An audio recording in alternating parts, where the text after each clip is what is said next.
नमस्कार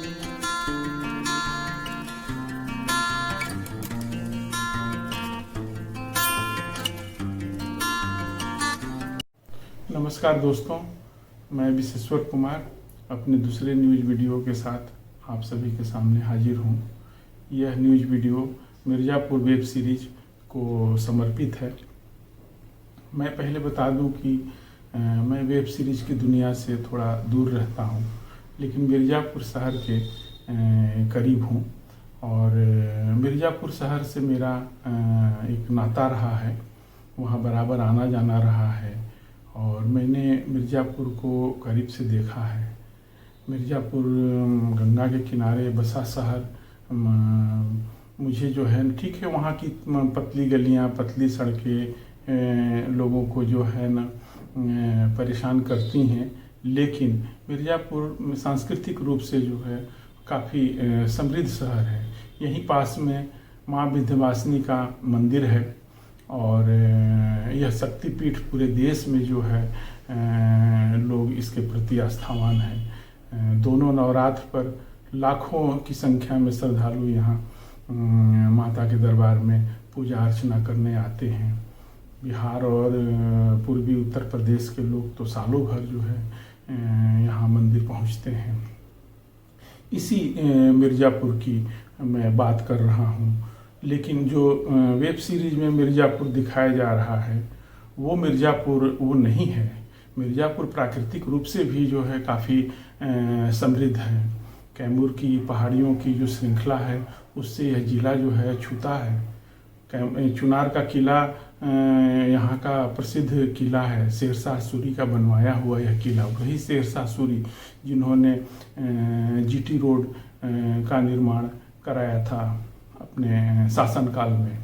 गंगा के किनारे चुनार का किला है और यह यहाँ से सूर्यास्त का नज़ारा देखना बहुत ही अच्छा लगता है।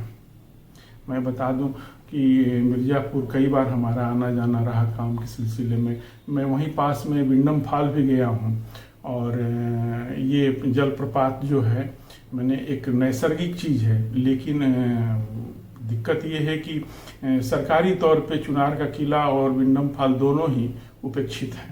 विंडम फॉल के पास में जो सरकारी गेस्ट हाउस है, जब मैं पहुंचा था जिस दिन, ताला बंद था। वहाँ एक चाय की दुकान थी, उसमें 2-4 लोग बैठे हुए थे।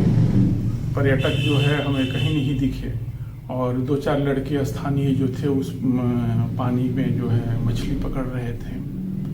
ये अलग बात है कि सरकारी तौर से जो है विंडम फॉल, चुनार का किला की देखरेख होनी चाहिए और उनको विकसित किया जाना चाहिए। लेकिन मिर्ज़ापुर वेब सीरीज में जो कुछ चीज़ें दिखाई जा रही हैं वो मिर्ज़ापुर में मुझे कहीं नहीं दिखा और इसलिए मैं आपसे कहना चाहूँगा कि जो विरोध हो रहा है उसके पीछे भी देखने की बात है कि क्या कुछ है। मिर्ज़ापुर का एक और प्रसिद्ध चीज़ है, वहाँ लाल पत्थर मिलता है। ये लाल पत्थर बौद्ध स्तूप में है, अशोक स्तंभ में भी है और यही लाल पत्थर मायावती के शासनकाल में लखनऊ में जितने बड़े बड़े पार्क, अम्बेडकर पार्क बने थे, उसमें इस्तेमाल किए गए हैं। मिर्ज़ापुर की खासियत जो है मैं बता रहा था, अब बात मैं करूँगा कि इसके विरोध की। मिर्ज़ापुर वेब सीरीज़ की पहली कड़ी करीब 2 साल पहले आई थी। तब सांसद अनुप्रिया पटेल केंद्र में मंत्री भी थी, लेकिन उस समय उन्होंने मिर्ज़ापुर का विरोध नहीं किया था। तो मेरे मन में सवाल उठता है कि अब ये विरोध क्यों हो रहा है। आज अनुप्रिया पटेल को मैंने कॉल लगाया था, लेकिन उनका फ़ोन नहीं उठा। लेकिन मैं बता दूं कि मिर्ज़ापुर वेब सीरीज में जो चीज़ें, जो कालीन भैया और ये जो बबुआ पंडित और जो दिखाए जा रहे हैं, इस तरह के चरित्र वहाँ पे नहीं है। पूर्वांचल में तो पूर्वी उत्तर प्रदेश में तो मैंने गुंडागर्दी और अपराध है, उससे इनकार नहीं है कि अपराध नहीं है, लेकिन मिर्ज़ापुर में वो चरित्र जो है नहीं है।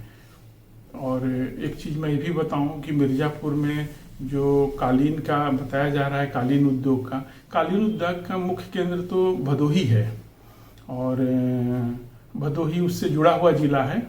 इसलिए जो है मुझे कभी कभी लगता है कि इस विरोध के पीछे कहीं कोई माने कि ऐसा तो नहीं कि जो दूसरा सीजन चल नहीं रहा है या दूसरा सीजन के बारे में आ रहा है कि पहले सीजन की तरह ये अच्छा नहीं है बना है, इसलिए जो है एक विवाद खड़ा किया गया कि जो है ताकि चर्चा में ये सीरीज आ जाए। जासूसी उपन्यास के लेखक सुरेंद्र मोहन पाठक ने अपने उपन्यास का गलत तरीके से उल्लेख किए जाने पर मामले में नोटिस दिया है, तो मामला कानून के दरबार में भी जो है ना ये पहुंचने वाला है।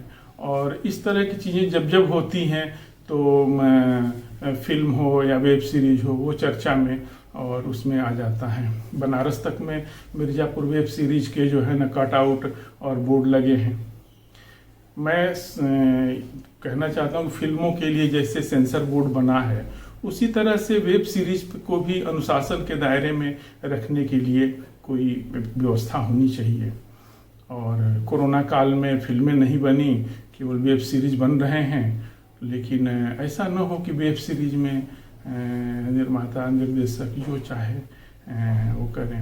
हालांकि ये सीरीज में जो मुख्य कैरेक्टर हैं कालीन भैया पंकज त्रिपाठी वैसे अच्छे कलाकार हैं, लेकिन उन्होंने अपना सफाई दी है कि सीरीज के शुरू में ही डिस्क्लेमर दिखाया जाता है कि चरित्र में जो दिखाया जाता है लिखित रूप से कि फिल्म में जो कथा दिखाई गई है वो काल्पनिक है या इसका किसी से जो है ना स्थान विशेष से जो है कोई सरोकार नहीं है। तो ये सब चीज़ें सिर्फ कानूनी बचत के लिए होती हैं। मैं बता दूं कि फिल्मों का वेब सीरीज का जनमानस पर गहरा प्रभाव पड़ता है, इसलिए एक व्यवस्था तो होनी ही चाहिए कि इन्हें भी एक अनुशासन में रखा जाए ताकि कोई कुछ भी बनाकर हर मोबाइल में ना दिखाने का जो है ना जरूरत कर सके। नमस्कार।